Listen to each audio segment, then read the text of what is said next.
Warning: the following video contains explicit language which may be offensive to some viewers or inappropriate for children. The content within this video is intended for mature audiences only. Are you ready?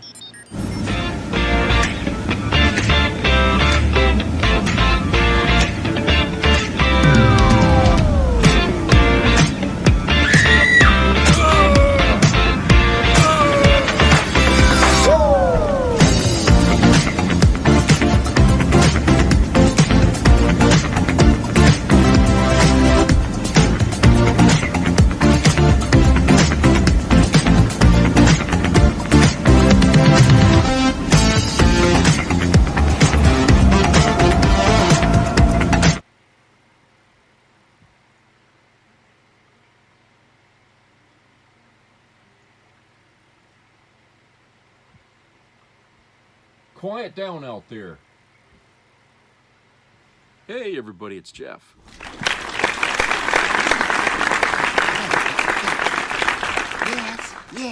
Yes. Nice day out today. Sunny. Everything's great outside. I hope it's the same where you are. Weather is weather, but it's nice when you get some sun. Everybody needs sun. Early this morning I had to get up and go over to my storage unit and start working on that. Because they said yesterday that it was supposed to be a chance of rain. And when I got up, it didn't look like there was going to be rain, but I said, I bet it's going to come in, like in the afternoon or something, and then I'll be screwed. So I left early this morning, and I spent a couple, 2-3 hours down there, and I did some work at the storage unit. Got out a whole truckload of stuff out of there, which some of it I donated, the rest of it I just chucked it in the garbage. It was, stuff that was ruined because it's been sitting. Because my storage unit is not temperature controlled. It's just, like a shed, basically. And, sitting out there when it's winter and then it's summer, then it's winter again, if you have anything like that's cardboard or books, that, paper, stuff like that, it gets ruined inside of a unit like that, really you can't put things in there that the dampness and the humidity and stuff will just ruin things like that, And yet, if you pack anything away, make sure you use totes instead of cardboard boxes, because again, same thing, the temperature and the humidity and stuff like that in the summer will just weaken things like that. Anyway, yeah, so that's what I did. I'm just going through stuff that I don't need anymore. Basically, stuff like clothes that I've outgrown or something. And I'm a person that has clothes from the fucking 90s. That I still wear, vintage closets, I'm not joking when I say that, the credits at the end of these shows. Yeah, my closets are not up to date, okay? Because I'm a very conservative dresser. I keep everything, and I don't ruin my clothes. Will you stop that? Get out of there. Come on, quit digging. I don't ruin my clothes, and, like if they get a hole, okay, in the trash. But I'm pretty careful. And I wash my clothes. I take care of what I have, and I have to, really, because I have to. Kmart used to sell clothes for bigger guys, tall and big. Okay, since Kmart's gone, getting clothes that fit me, or stuff is not as easy. So I try to hang on to what I got, and it works. Besides, men's fashion is shit anyway. Always has been, okay? Since the fucking 80s was over, men's style has gone... So, conservative clothes is what really works in the last 30 years, and stuff. Just, average shit, basically. And that's all that men wear today anyway. There's nothing special about what they wear, so I don't really know. I don't care if it's old or it looks like it's, that shirt's from the 70s. I don't care. I'm gonna wear it anyway. I don't fucking care. Okay, so why am I making a video today, you're probably wondering. I got a couple of videos here, and the first one's from Midas Touch, and they're talking about, remember, I don't know if you guys have seen this, but there's this picture that's been circulating on the internet, and it seems like the more it goes around, the more anger and vitriol is spun from it. And it's a picture, an AI picture of Donald Trump dressed up as the Pope. Okay, you may have seen it, you may not have seen it, okay, it's no big thing. But it has pissed off a lot of the MAGA Catholics out there. And some of them had commented on that, that it's inappropriate, and it was posted on Trump's own fucking web thing, their website, whatever. Okay, he denies he created it. He probably did, and I don't think he's smart enough to make anything like that. But I think somebody in his administration did, and he thought it was funny, and he copied it and posted it on his fucking page, okay? I don't see what's so funny about it, really. Okay, I mean, I don't get it. If he thought it was funny, he's got a very weird sense of humor. So anyway, let's go to this video, and we will discuss that on the other side. President Trump posted an AI-generated image of himself as the Pope, apparently ordering a one-way ticket to hell. Who posts a photo of themselves dressed like a guy who died a week ago? Trump was at the Pope's funeral. That means he walked past an open casket and was like, oh, we should do a who wore it best. It's truly like if the week Queen Elizabeth died, I posted this. I don't know, I just feel like as a Catholic, Trump's photo just feels slightly disrespectful. Also, if Trump really wants to be Pope, he should probably stay away from J.D. Vance. Donald Trump has once again made himself the laughingstock of the entire world. Trump caused a lot of controversy when he posted an AI image of himself as the Pope. Here it is. Here's this. Yeah. He was like, feeling blasphemous, might delete later. Can we see the photo again? I think it's cool. He's holding up his approval rating. MAGA Teresa posted this photo of himself as the new Pope. Pope Banana Cream Pius. Pope Eggs Benedict. Pope John Pull My Finger. It was a moving tribute to the recently deceased Pope Francis, a man beloved by Catholics and others around the world. I have to say, I knew this would happen. I predicted it when he went to the funeral. He saw all the gold at the Vatican. He thought, I can live here. This feels right to me. And while it goes without saying that the pseudo-Christian MAGAverse would have lost its collective chocolate pudding had Biden or Obama or any Democrat done this, that was not the reaction for Trump. Instead, it was, oh, he's being funny, loosen up, everybody. Trump, of course, said he has no idea where the image came from and knows nothing about it, even though he posted it on his personal account. And here's the thing. I'm sure he did do it to be funny and to make everyone who doesn't like him mad. But what he seems to keep forgetting is he's the president of the United States. Doing funny things that make people mad isn't his job. It's my job. And if Trump's own post wasn't sacrilegious enough, the White House reposted that image on their official Twitter account. No caption, no explanation. Just the White House uploading a cringy Vatican thirst trap like Trump's auditioning for the reboot of The Young Pope, but like the dumb, ugly one. Actually, here's a more accurate version of Trump. I give you Pope McDonald's. Wait, no, hold on. This other version is way better. I give you His Holiness Poop Feces. Not only is this image that Trump posted offensive, it's also logistically impossible for him to become Pope, considering that he's not Catholic, never has been, and can't even name a single Bible verse. You mentioned the Bible. You've been talking about how it's your favorite book, and you said, I think last night in Iowa, some people are surprised that you say that. I'm wondering what one or two of your most favored Bible verses are and why. I wouldn't want to get into it because to me that's very personal. You know, when I talk about the Bible, it's very personal, so I don't want to get into verses. I don't want to get into... There's no verse that means a lot to you that you think about or cite? The Bible means a lot to me, but I don't want to get into specifics. Even to cite a verse that you like? No, I don't want to do that. You're an Old Testament guy or a New Testament guy? Probably equal. I think it's just an incredible... The whole Bible is an incredible... I joke very much so. They always hold up the Art of the Deal. I say my second favorite book of all time. But I just think the Bible is just something very special. Yet he says he wants to be the Pope.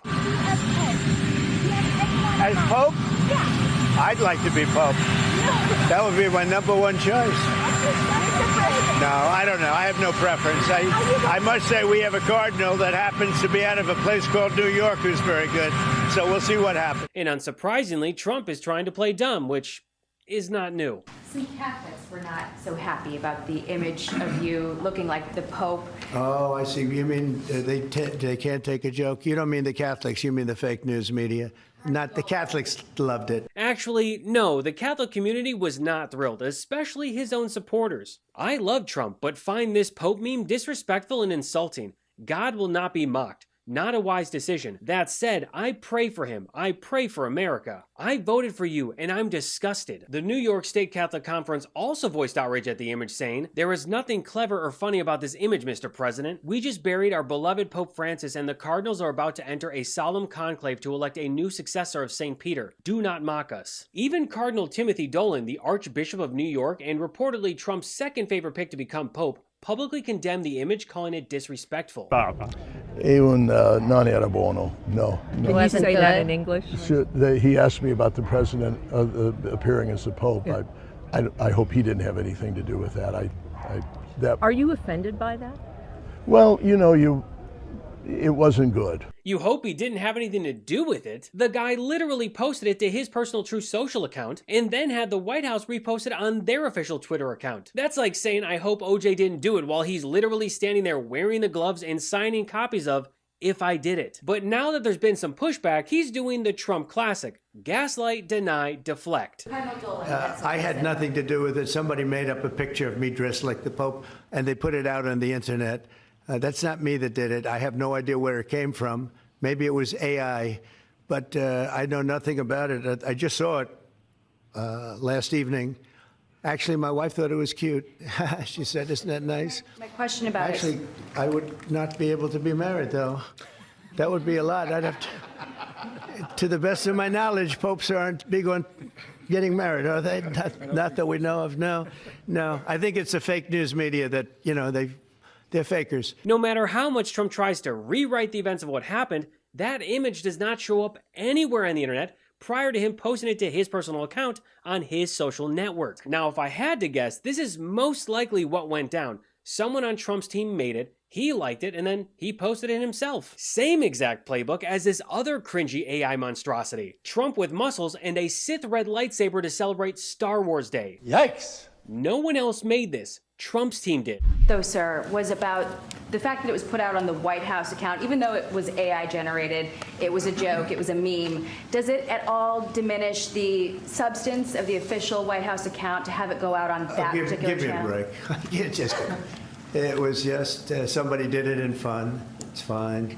Have to have a little fun, don't you? MAGA and Trump himself are trying to say that he's joking or that he's trolling, but here's the thing. He's not. Trump is 100% serious. I mean, this is the same guy who's been openly trying to stay in office for a third term. This is the man who now wants to lead the Catholic Church. The guy who once held a Bible upside down for a photo op after tear-gassing protesters.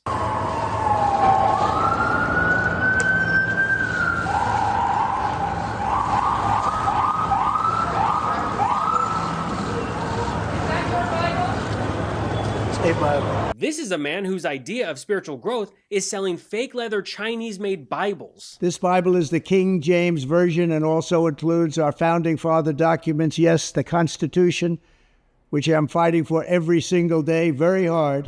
Your Secretary of State says everyone who's here, citizens and non-citizens, deserve due process. Do you agree, Mr. President? I don't know. I'm not a lawyer. I don't know. Don't you need to uphold the Constitution of the United States as president? I don't know.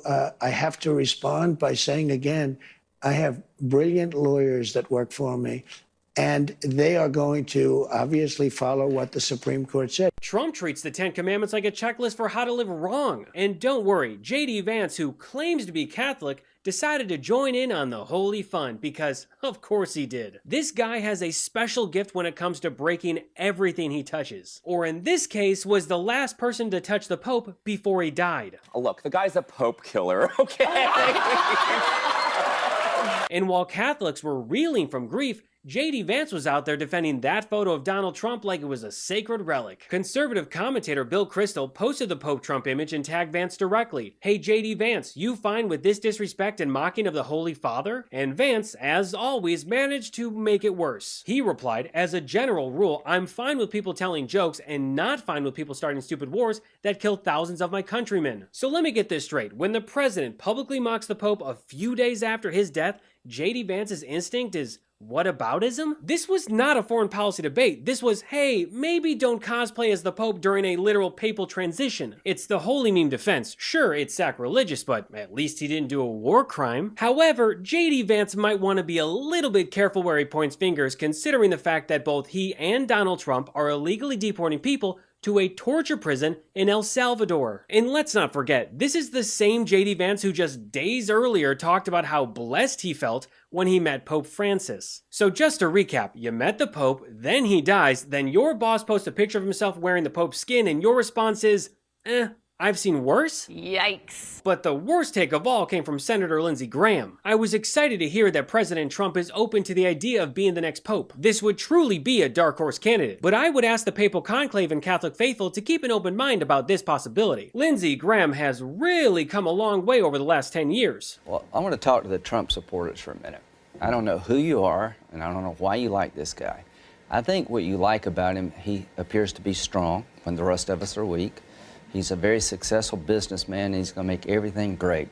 He's going to take all the problems of the world and put them in a box and make your life better. That's what he's selling. Here's what you're buying. He's a race-baiting, xenophobic, religious bigot. And now, 10 years later, Graham is practically nominating Trump for sainthood. The Republican Party isn't Christian or Catholic, it's the antithesis of what God represents. They worship greed, power, ego, and pray to golden statues of Donald Trump. You know, Trump has a knack, really, of really pissing people off. You know, in the most unflattering capacity. And it wasn't bad enough that he shows up at the funeral for the Pope wearing a blue suit when everybody else was wearing black. Even his wife was wearing black, for Christ's sake. He's the only one that showed up there, you know, looking like he was going to a fucking night out in Las Vegas. Okay? And people were commenting on that. And I think back of when he was criticizing Zelensky about you know, what he was wearing when he showed up at the White House. But it was Vance, wasn't it? It was Vance that kind of brought that up, or somebody did. It was, Marjorie Taylor Greene's boyfriend is who brought that up. And and I'm thinking, well, you know, if that's true, if Zelensky did something inappropriate, then obviously Trump did. And so how does this boyfriend of Marjorie's justify that? You know, did he come out and tell Trump, "Oh, you didn't dress right"? You know, I don't know, but you know, this is a man who makes it known that he doesn't really you know, care about what's appropriate or inappropriate. If he wanted to show up at the Pope's funeral wearing a thong and a bra, he would have done that. As disgusting as that may seem, he probably would do it. Okay? Because he's got no self-respect. He's got no respect for others. Okay? And this picture is just another card in that deck of him as the Pope. He thought it was funny. Funny enough to post it. He didn't think for 1 second that, oh, maybe some of my supporters, my MAGA Catholic supporters, might take offense to that. Didn't cross his mind, not for 1 second. He just thought, oh, let's put this out there. And now he tries to act like he doesn't, you know anything about her. No, the first time they confronted him with it, he acknowledged it. Okay? And you know, you saw some of the feedback that it's generated so far, okay? Some of these people that voted for him that are Catholic were pretty pissed. And hoping that it wasn't true, but hey, it's staring at you right in the face. I mean, you know Trump ain't smart enough to do something like that, but somebody else did, and the fact that it got posted on his own fucking website, okay, on his name, no less, suggests, yeah, he knew full well what it was. And he just thought it was some kind of funny joke, but it's like, you know, what's funny about it? Everybody saw it, but nobody's laughing. Anyone out there laughing at that picture? I wasn't laughing when I first saw it. I just thought it was some jackass on there screwing around with an AI system, trying to make Trump look like an idiot, okay? But it wasn't funny, because this came out at the time when, you know, the Pope had just died, and people were mourning this. And, you know, it's like, what if somebody did this to one of your relatives, or your mother or your father?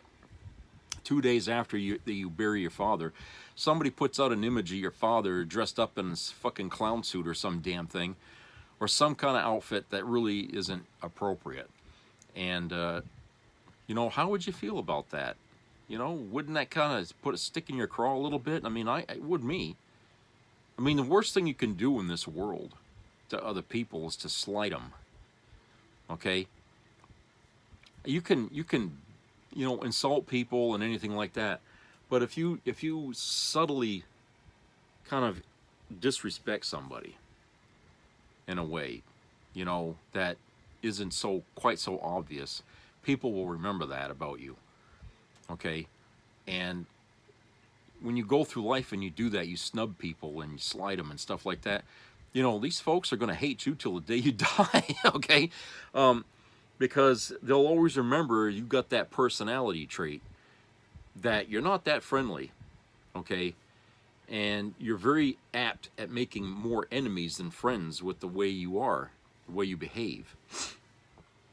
Now, I had this a friend years ago that was always, you know, really kind of, what can I say, a little bit unhinged a lot of the time, okay? And, you know, we used to get together once in a while and talk a little bit, but there was always this aspect about him where, you know, he'd say something and you were wondering, could you repeat that? You know, it's like, I can't believe you just said that, you know, and you would just say it without any, you know, indication of what the emotion was behind it. Was he mad, or was he trying to be funny or sarcastic? It's almost like when you text people and they text you back and they say something that they were trying to be funny, but you read it and it doesn't sound like it would have come off as a joke, but they were just being sarcastic. You see, there's a lot of cues in the language that we have, you know, seeing people's reaction, their body language and stuff that we don't get to see in texting, which creates a lot of misinterpretation and, you know, and rage that really wasn't needed because you just didn't understand what they were trying to say. You know, they were trying to be funny. And so a lot of fights happen online with texting that otherwise wouldn't happen if you were sitting face to face with that individual and just talking. You see, you get to gauge a person's personality when you have a face to face. You know, like me doing this video. Okay, it's a lot better than me just writing something out, because you can hear what I'm saying and you can tell when I'm trying to be funny or when I'm trying to be stupid or whatever, you know what I'm saying, by my body language and looking at my facial expressions and stuff. That too is important when you're communicating. It's not just words on a screen. Words on a screen is just two-dimensional. It's you know, people are three-dimensional in how we subconsciously gauge and, you know, engage other people. Okay, I mean, hell, if we were just two-dimensional, I don't think how people could ever get together as couples if we couldn't read each other's thoughts, or not our thoughts, but our interpretations of what we say. I mean, that's very important. Okay, so it's equally important that when we text each other, we understand that, hey, what you think you're reading may not be exactly how they meant it. Okay, and I know they try to change it by putting emojis and symbols or something like that in there. Sometimes that doesn't work either. But doing a video is an easier way of conveying thoughts, because when you see someone, their facial expressions and how they're talking, you get a better idea, a better understanding of that individual. But with Trump, You know, you just his personality, as we see it, he just comes off as a unprofessional in a very bad way. Okay, he's a very unprofessional person, and you know, we can gauge that by, you know, the kind of people he hangs around with. Okay, who obviously don't have much professionalism themselves, or they just come off as being lackeys for Trump. But you know, there's a certain caliber of people that will surround a man like Trump, and that only bolsters him to not change his ways, but to continue doing what he's doing, so he can have his little cult of family there, or followers, always at his beck and call. And you know, when somebody in his administration, I don't know who it was, okay, and no one's said yet who did this, but I got to tell you flat out, there are apps online that you can get to play around with AI images. Okay, I got a friend that's doing that right now. Matter of fact, he made some images. He took some pictures of me and made like Star Trek things out of them. Okay, and I think at least one of you seen one of those pictures that I had used as a title picture on one of my video shorts. But yeah, you know, you can make anything out of that. I don't know how it works, because I know, you know, you know, he told me, well, you can do the same thing. But you know, I looked at the app, you know, that I put it on the phone, I looked at it, and it didn't make any sense to me. I don't know how the fucking thing works, so I'd have to have him show me exactly how that works. Okay, because I really don't know how it works. Not that I'm really interested in making stuff like that. I like the Snapchat pictures and stuff myself, you know, the funny ones. But you know, somebody, you know, made that, and it wasn't Trump, so we can pretty much guarantee he didn't make it. But somebody did, and they showed it to him, and he thought it was wild. So without even thinking that, oh, wait a minute, maybe I shouldn't put that out at this time, maybe later, but not now, because right now everybody's very sensitive. You know, a pope dying is a big thing in the world, okay, and you don't want to step on that or piss on it with some stupid picture. So, you know, instead of, you know, tabling it or whatever, he just greenlit it and let it go out there, you know. And it's like, so you're poking fun at the Pope, you know, you're making fun of him because he's died or something. Is this what this is about? And you know, what does this say about a president, or, you know, a guy who said he was going to make America you know, great again? Well, you can't make America great if the rest of the world sees the country as being, you know, miserable and bitter, and, you know, and when they gauge us according to how our president is, they make a, you know, you people are stupid and you're racist and all that. Is that what America is supposed to be if it's great? Is all these things? I don't think so. America's not great when the rest of the world looks at us in that way. So why do these people you know, consider themselves Trump supporters and think that America's going to be great again by following what he's doing? You know, I don't see that that's really going to really work. You know, for Trump, it's not going to work. I mean, it's gonna fail. Like any cult that's got bigotry in its veins, you know, it just fails. It's doomed to fail. And unfortunately, it seems like every time these kind of things pop up, they have to go through the whole cycle from birth to failure for people to understand that it doesn't work.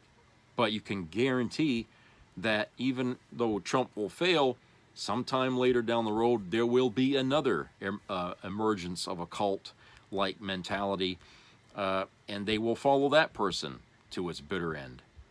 Okay? And I'm not sure what it is about certain people that want to grift, or not grift, but simply latch on to that kind of thing. I mean, why do people get hooked up with that?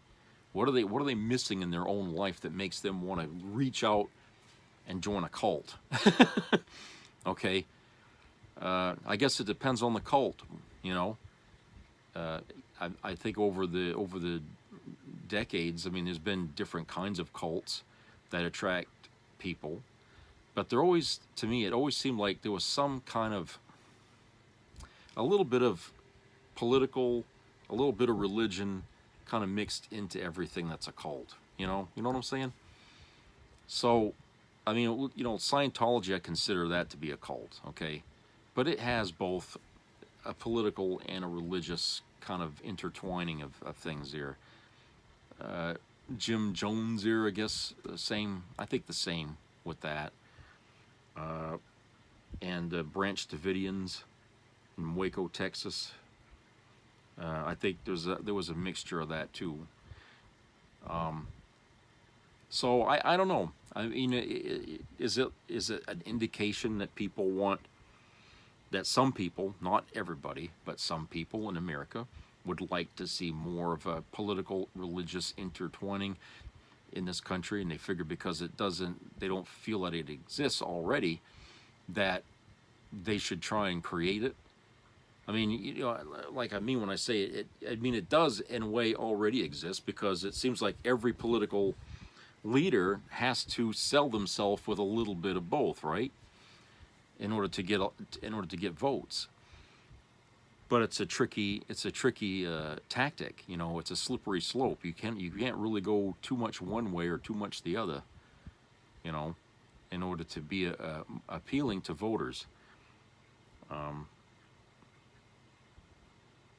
mean, I know it would be difficult for a person like me who speaks plainly, as I do on these videos, to try to sell myself off as a person who can try to appeal both to the religious and the political side of folks. I think people would see that I was making it up, because they say that's not the way he talks in those videos. He's speaking like he rehearsed it all, and you'd be right, okay? Because everybody around you, you tell them, don't say this, don't say that, you know. But I'm like, well, if you're going to control what I say, then you might as well just stay the hell off of my fucking team, because I'm going to say what I got to say. It's either going to be acceptable or not. Because there's really no way you can cast this great big net and drag in as many demographics as you can to make everybody like you. You can't do that. Okay?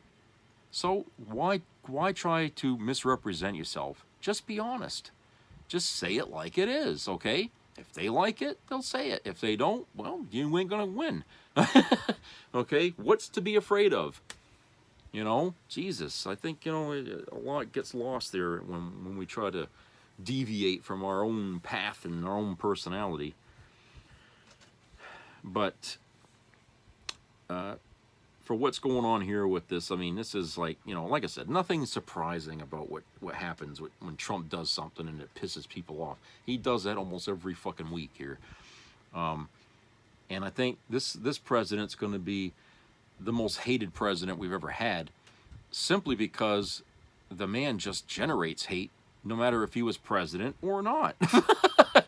You know, if he wasn't president, he'd still be out there making people hate him in some fashion or other. So it's like, well, if you guys hated them so goddamn much, why did you vote for him for president? Don't ask me. You know, don't ask me, because I didn't vote for the bastard. You know, I wanted Kamala Harris. I mean, that's who I wanted. Jesus Christ, I was trying to save this country, not torch it. All right, let's go to a commercial break. Come right back.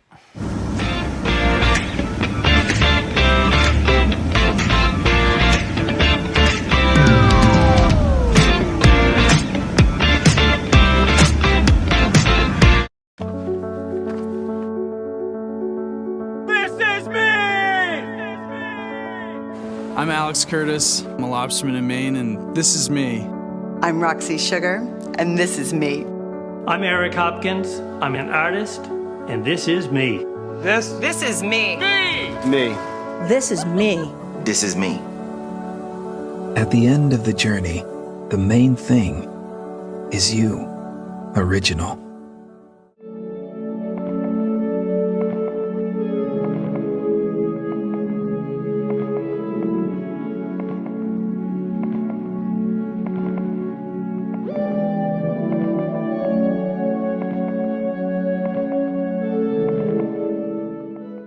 J.D. Vance took a much-needed break from trying to impregnate his sofa to warn people from other countries who are planning on visiting the U.S. for the World Cup.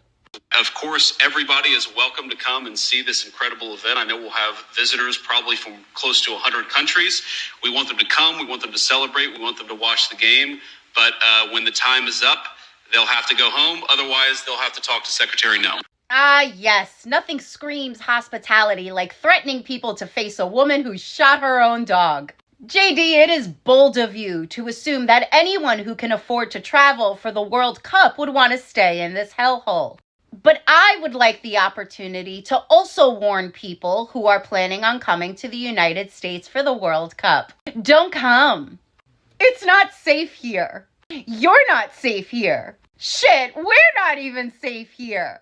People are getting swept up by ICE with no due process and thrown in detention facilities.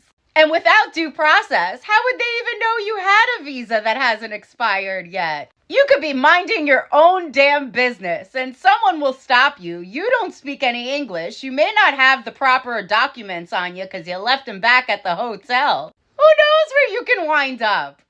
This is not the place to be. Our own citizens are getting caught up in these raids. You think you're going to be any different? This is not where you want to be right now. Shit, the other day, a woman called a child the N-word. The N-word. And people came together to raise over $500,000 for her. We're not in a good place, y'all. 2 other countries are also hosting the World Cup, Canada and Mexico, and I suggest you go there. This administration's slogan is America First. They have zero business hosting the World Cup. At this point, we're not even worthy to host a barbecue, let alone the World Cup. At this point, the only person who's going to show up from another country is probably Vladimir Putin. Because who else in their right mind would want to come here right now? Have you heard what this administration has said about Europe? How hostile they are towards Latin America? Don't get me started on Africa and the Middle East. Who's welcome here? And honestly, the biggest FU would be that no one shows up. And yes, that would suck for the thousands of businesses that are banking on tourism, but America does not deserve it. This administration does not deserve to host an event that is supposed to bring the world together because all they want to do is tear the world apart. So please, do not come. Anyways, bye!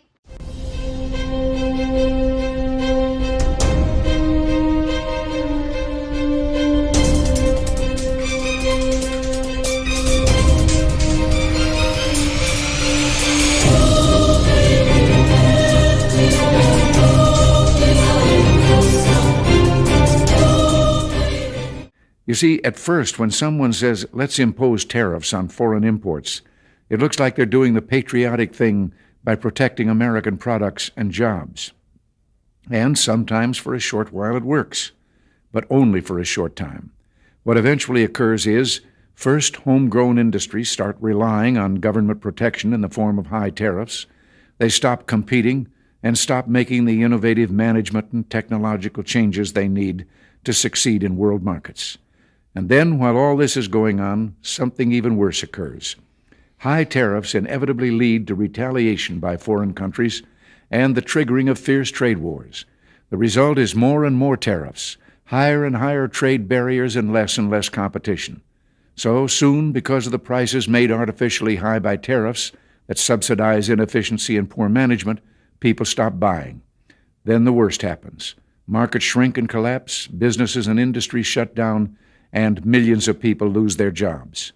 The memory of all this occurring back in the 30s made me determined when I came to Washington to spare the American people the protectionist legislation that destroys prosperity.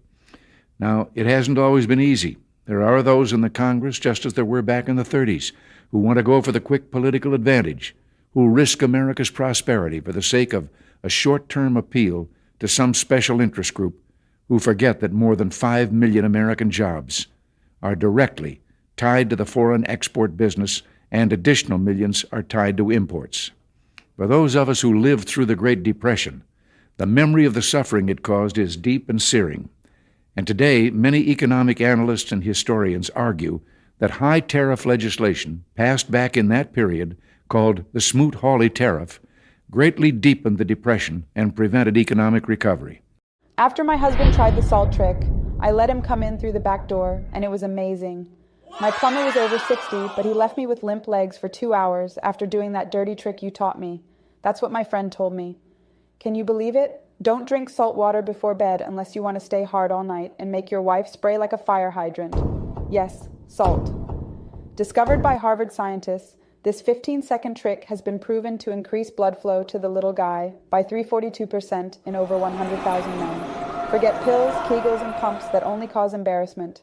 This salt trick is natural, easy, discreet, and helps any man be ready whenever needed. As hard as a rock. Your only task will be to use this trick for just 15 seconds in the bathroom and watch the magic happen. It might sound strange, but I'm sure your wife or girlfriend will thank you for this. So pay attention, go to the kitchen and grab some salt. Here's the secret. Adult film stars have been using this trick for years. That's why they're always ready for 2, 3, or even 4 shoots in a row. And now you can too. It doesn't matter if you're 25 or over 60, the famous morning wood will be inevitable. Want to know how it works? I'll show you how to do it the right way. I recorded a free, uncensored, and very satisfying video at home. However, it will only be online today and only for the smartest. If you're ready, click the link in the description or the pinned comment and see for yourself. You'll thank me for this, but make sure to watch with headphones. As I mentioned, the video is uncensored and shows exactly how this trick works to make your partner as hard as a rock. Holy fuck. Were you just checking out her ass? No, I wasn't. You know what? Fuck this. Wait, babe, calm down. Oh my god. Mary! I am sorry!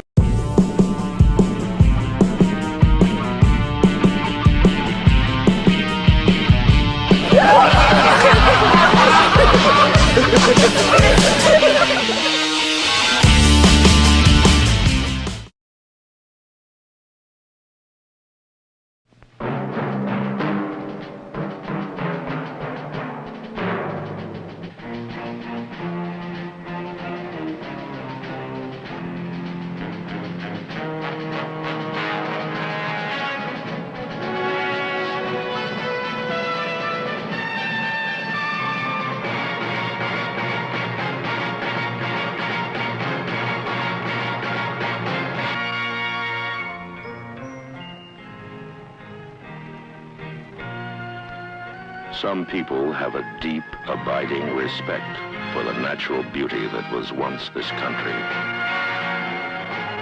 And some people don't. People start pollution. People can stop it.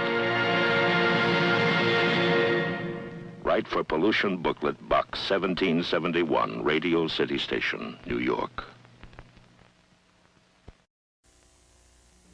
Be a part of the entertainment value of a lifetime.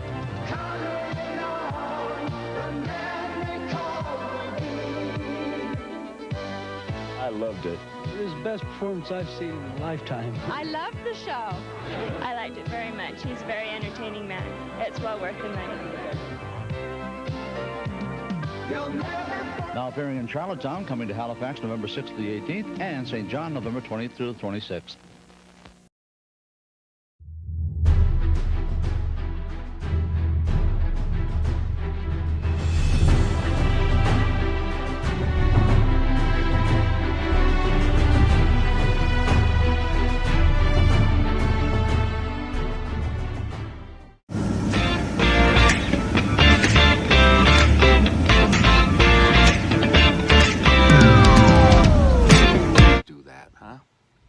You got to stop pulling on that.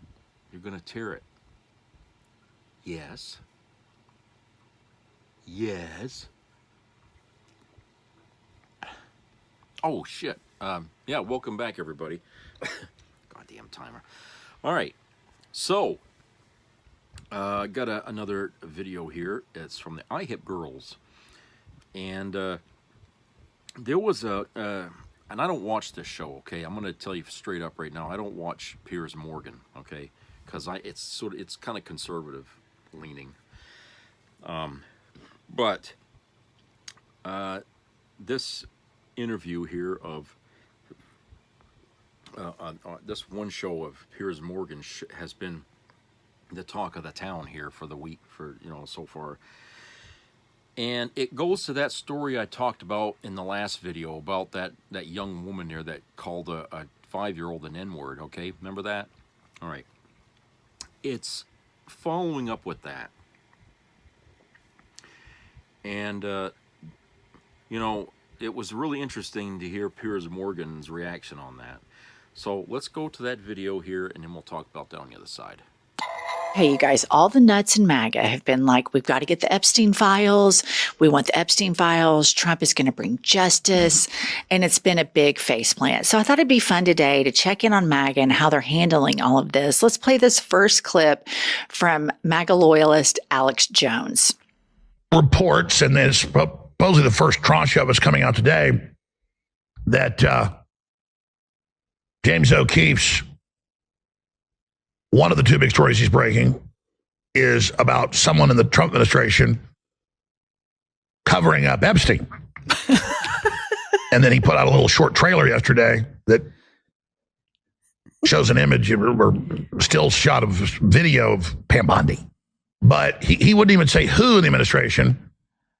I made some phone calls, and I told the crew over the weekend, I said, it's Pam Bondi.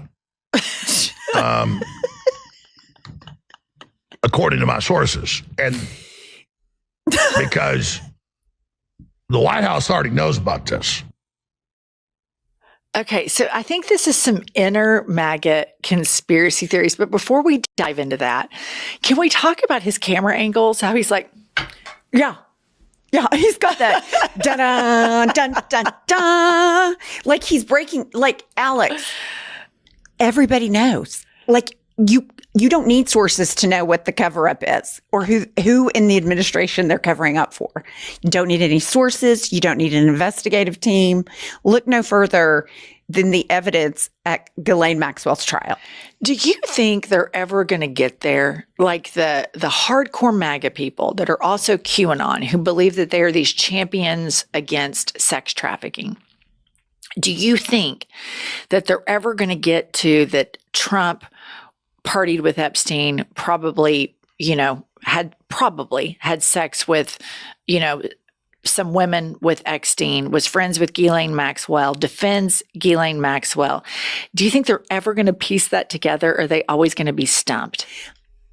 I hate to say, I think they're always going to be stumped because the public record is already out there showing him on the flight 6 times. Yeah. Like, it's out there. There's zero cover up from that because it was introduced in evidence in a trial. And Alex Jones acting like he's cracking the case. And I'm like, dude. Okay, so let's check in with Kash Patel and Pam Bondi. Our children, if you harm our children, you will be given no sanctuary. There is no place we will not come to hunt you down. There is no place we will not look for you. And there is no cage we will not put you in should you do harm to our children. The prioritization of this administration and General Bondi has made it abundantly clear to child predators, you will be hunted down and you will be prosecuted.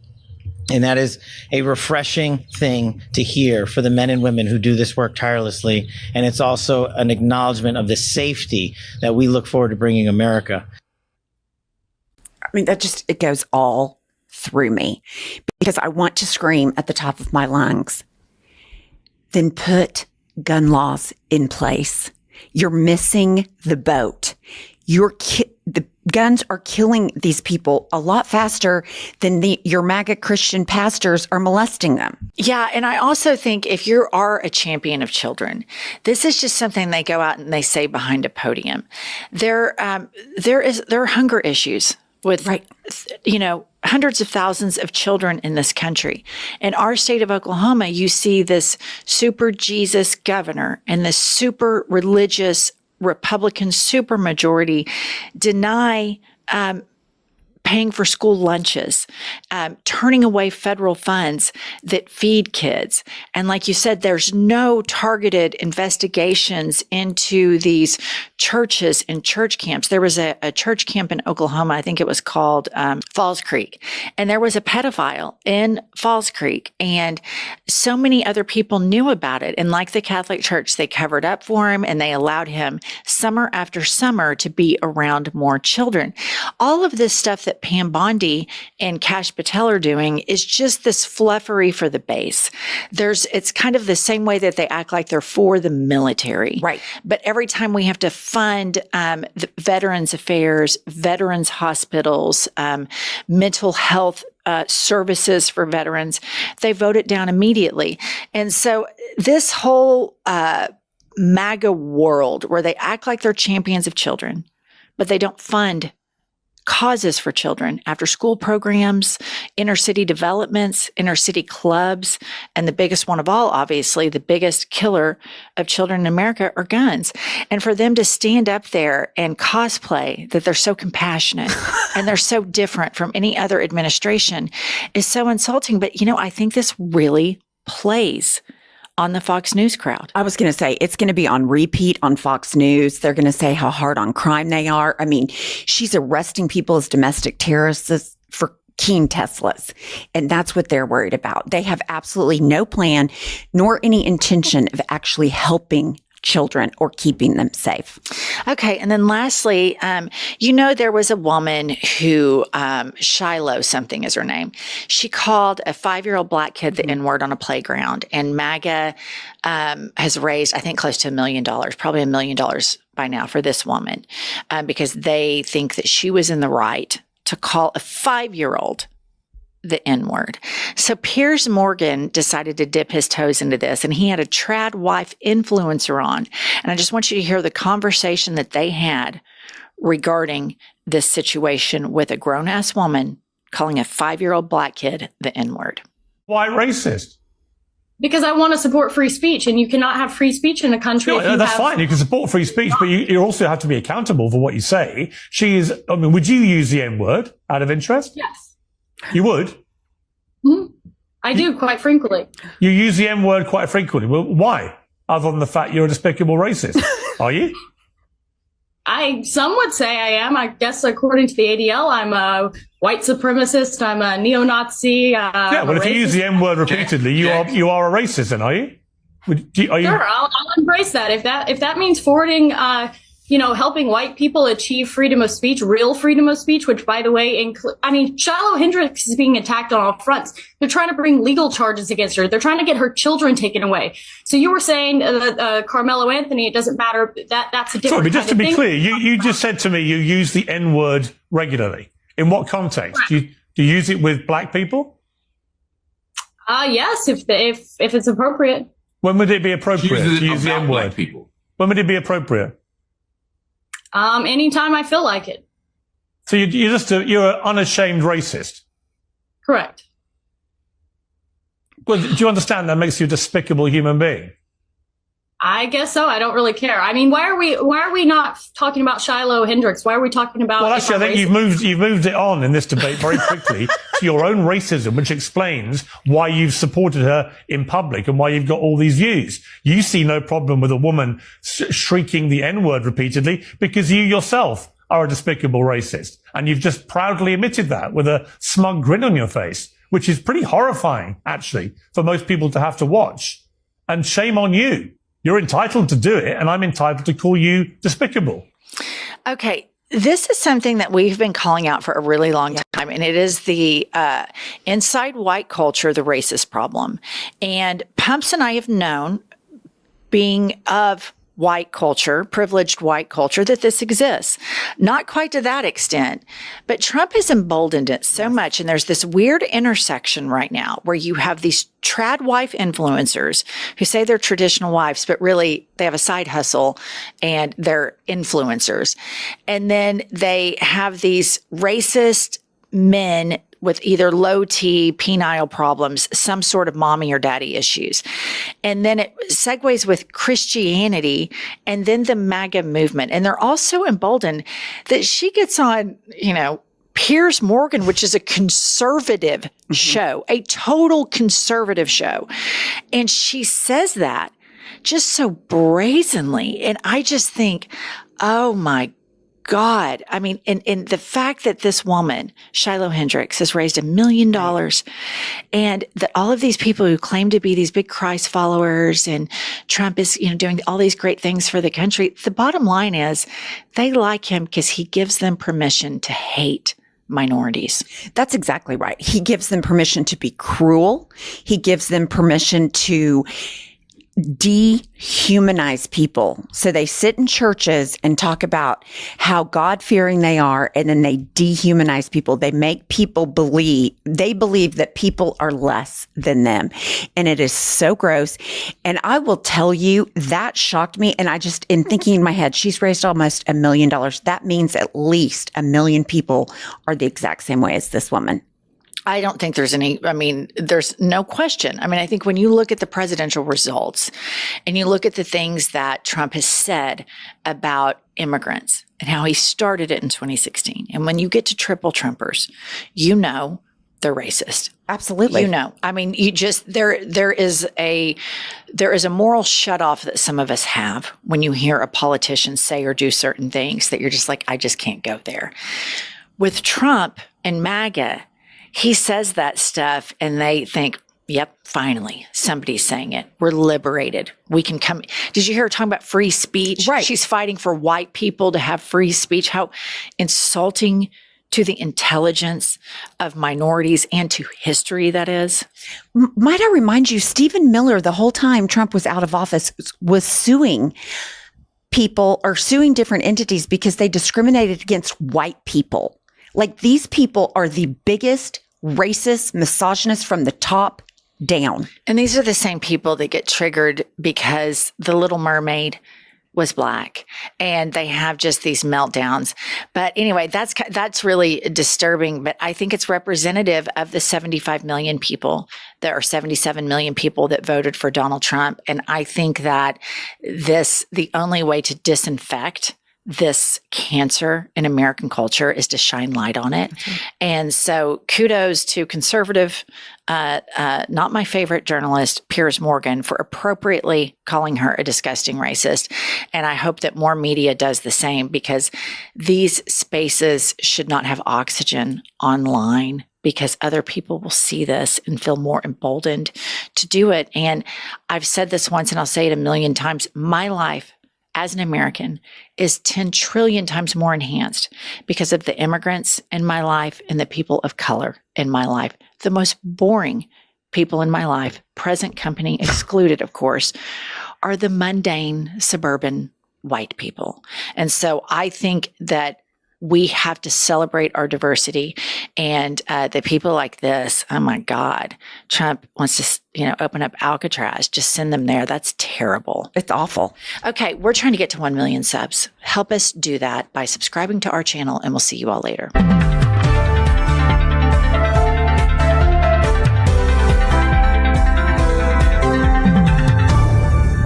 The sad thing, and I know some people say it's not sad, it's scary, but the sad thing is when you see, this young girl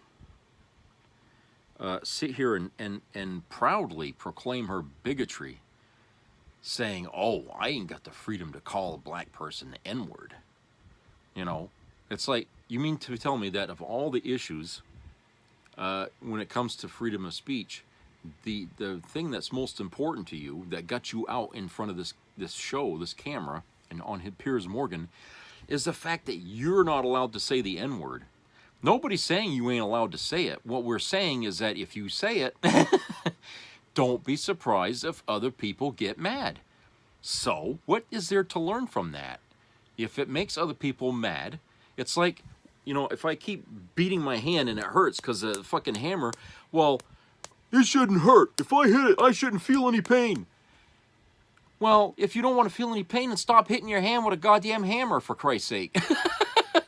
You're free to beat your hand all you want with a goddamn hammer, but if you're complaining that it hurts every time you do it, then stop doing it. Isn't that the same thing when it comes to, using slang that's not nice. Okay? If you don't want people to get mad at you for saying it, then stop using it. Okay? But you see, it takes a level of a personality who isn't a bigot, not to use it. But because she is a bigot and she wants to use it, she wants everybody to shut up and let her use it because she is a bigot. You see what I'm saying? That's why her point, her opening point about freedom of speech is bullshit. That's just a cloak over what she really wants wants to be openly racist. Okay? It's not about, has nothing to do with freedom of speech. It's about freedom to be a bigot. Okay? Well, I'm sorry, but as long as we share this land with people who are black or Hispanic or Asian or whatever other demographic you want to label here, as long as we share this country with other people, okay, then we have to learn respect and tolerance, okay, and that not everybody comes in the same color. Okay, I'm sorry, God made us this way. If you're mad about that, get pissed off at God. When you go to church, yell at God. Say, "Why the hell did you make these?" Okay, bitch at him. He made us that way. All right, and maybe there's a reason for that. I mean, did anybody in your Sunday school classes and all that ever talk about how we should tolerate each other because we're all children of God? Okay, I think I remember hearing that, but somehow it didn't seem to impact many people at such a young age. Okay, I don't know. But if we're all children of God, then God's also trying to teach us about diversity and how to see beyond the surface, which is a good way to live your life. Because if you only look at the surface, remember I was talking about texting in the previous segment here? That's what that is. That's just looking at what people say on the surface. But if you can't see the person, you're not looking beyond the words, you're not hearing the tone of the voice, you're not reflecting on the person's demeanor.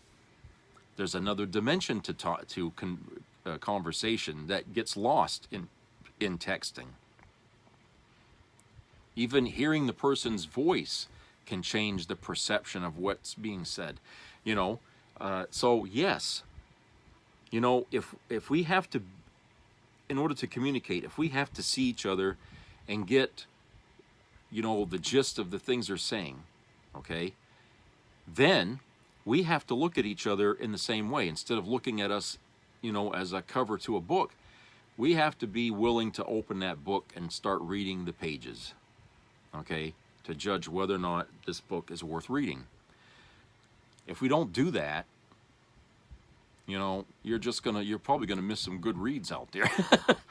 You're gonna miss some decent people, and a good example is last year I met a really, really nice person that otherwise I probably wouldn't have, bothered with before, but it only started with one thing, okay? He complimented me on what I was wearing because I had this shirt that I ordered from Temu. I think I might have shown you that on there. Said, "Oh, it's a nice shirt. Really like that." Started talking.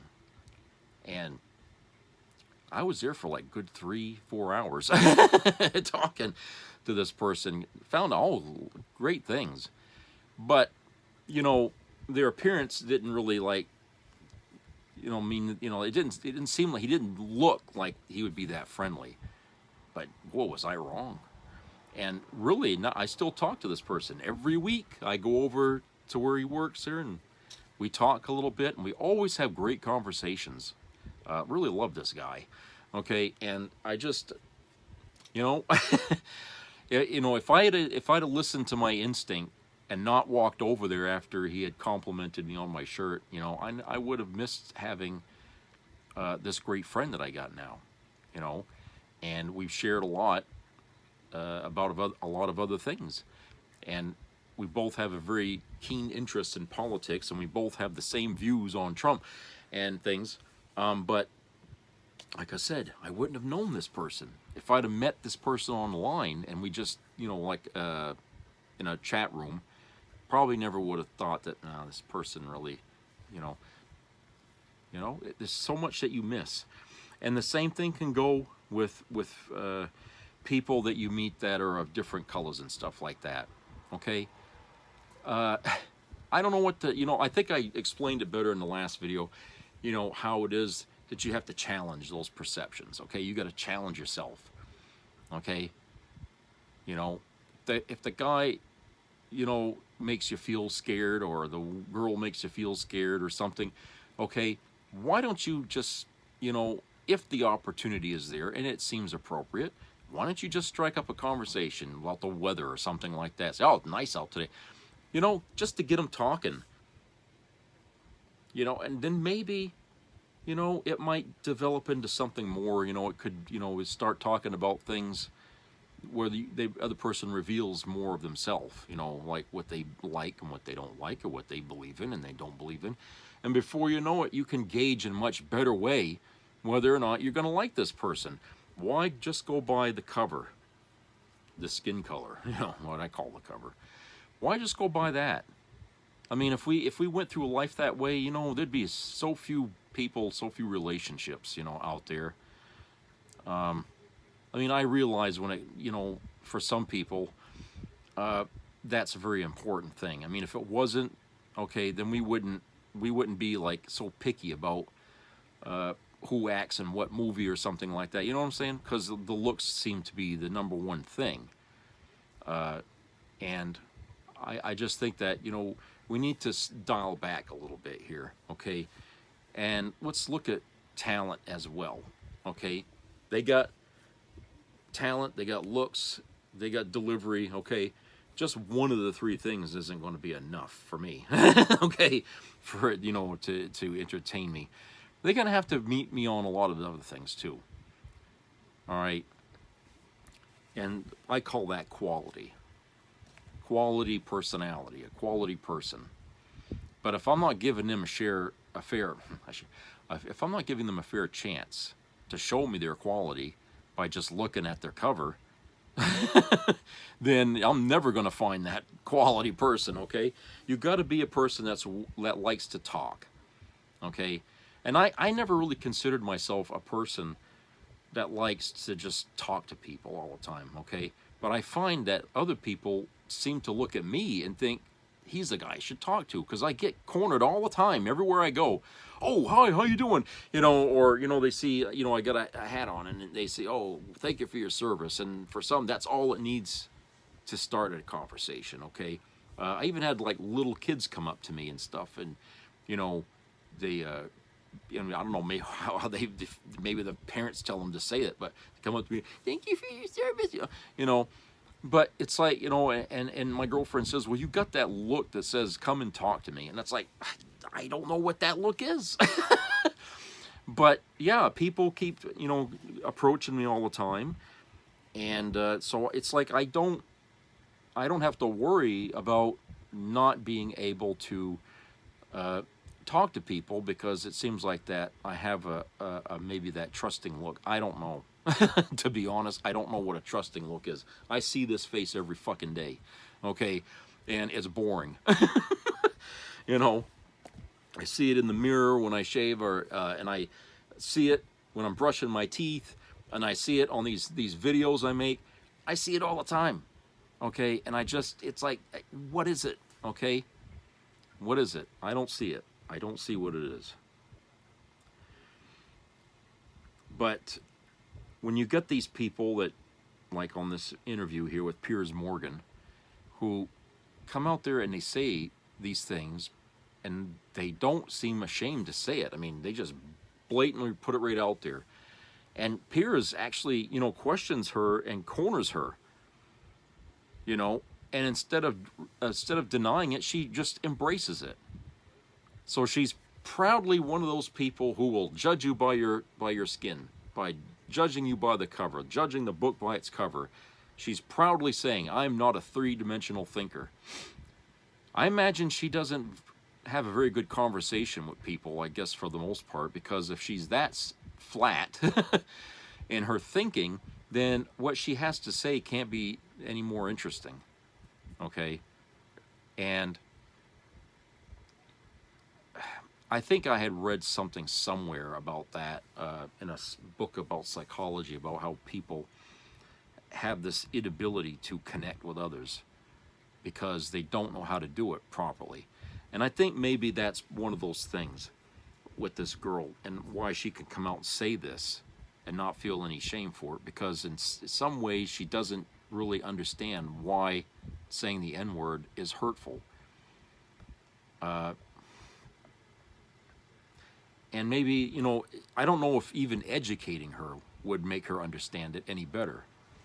Because for people like that, it takes experience to be able to make that connection that it's a bad thing.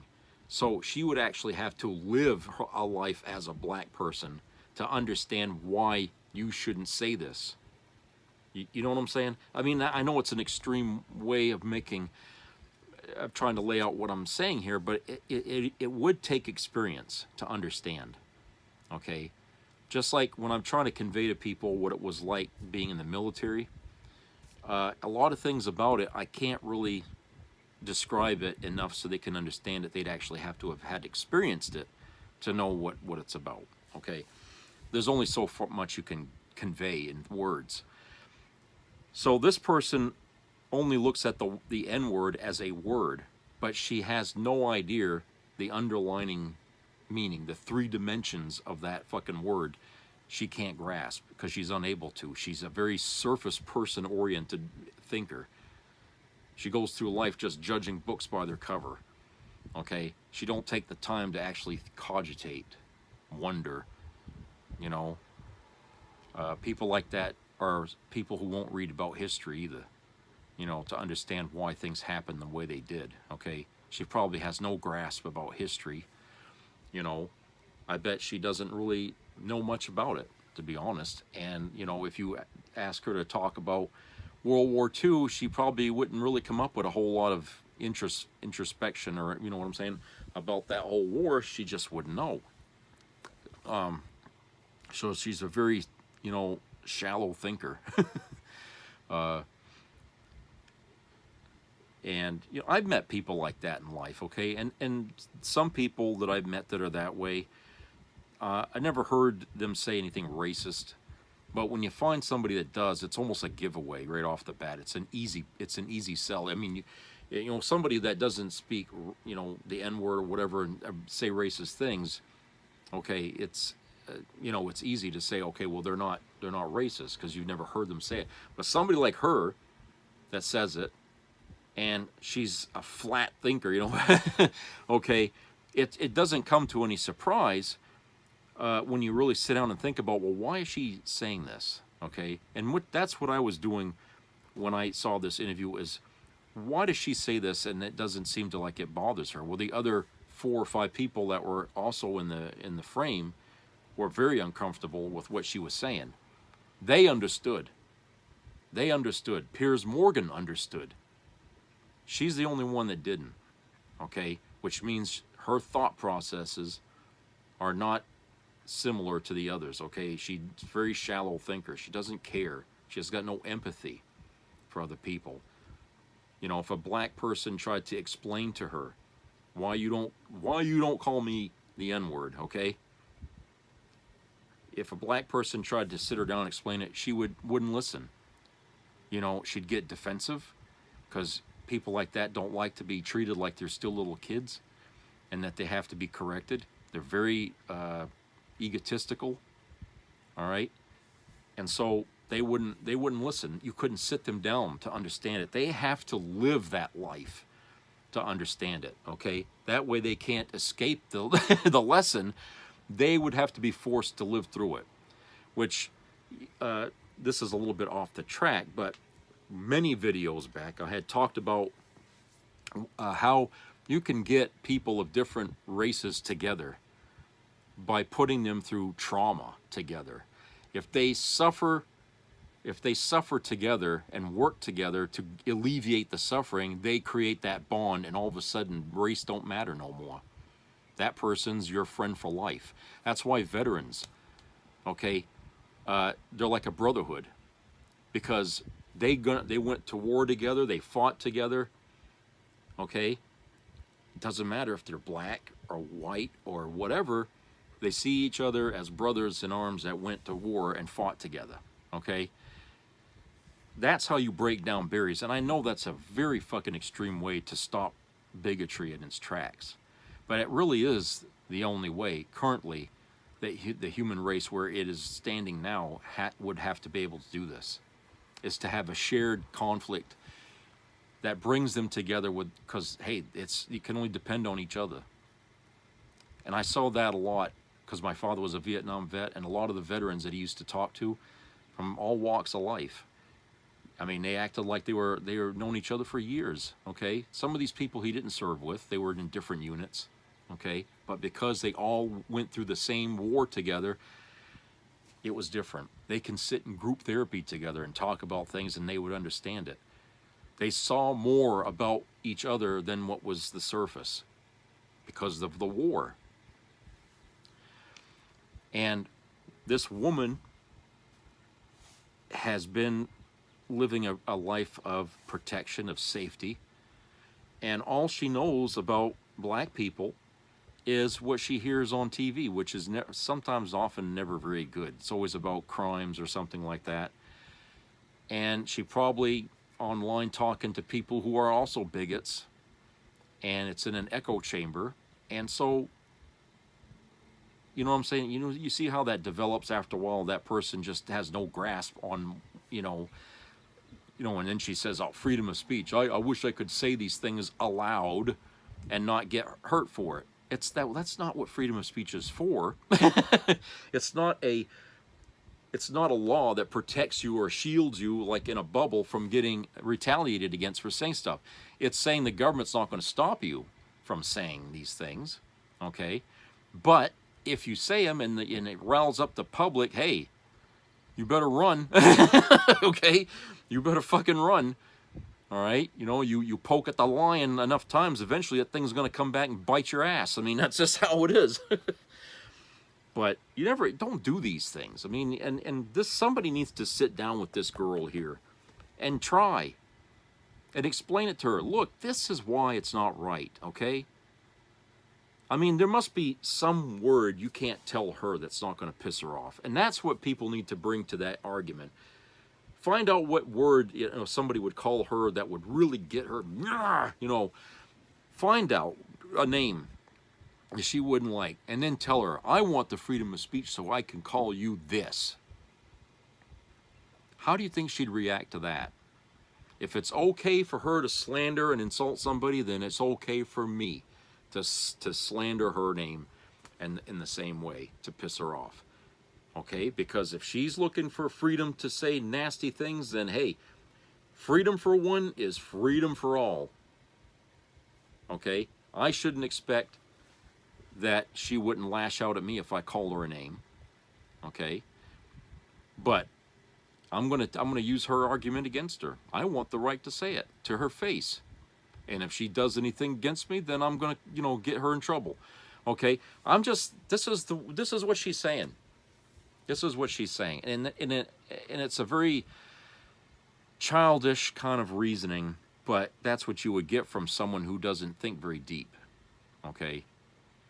And this girl at the park that called that kid an N-word is even worse than that girl that was on Piers Morgan talking, about that. And I feel like, look, attacking kids, calling them the N-word, I mean, that's out of bounds. I don't give a shit who you are.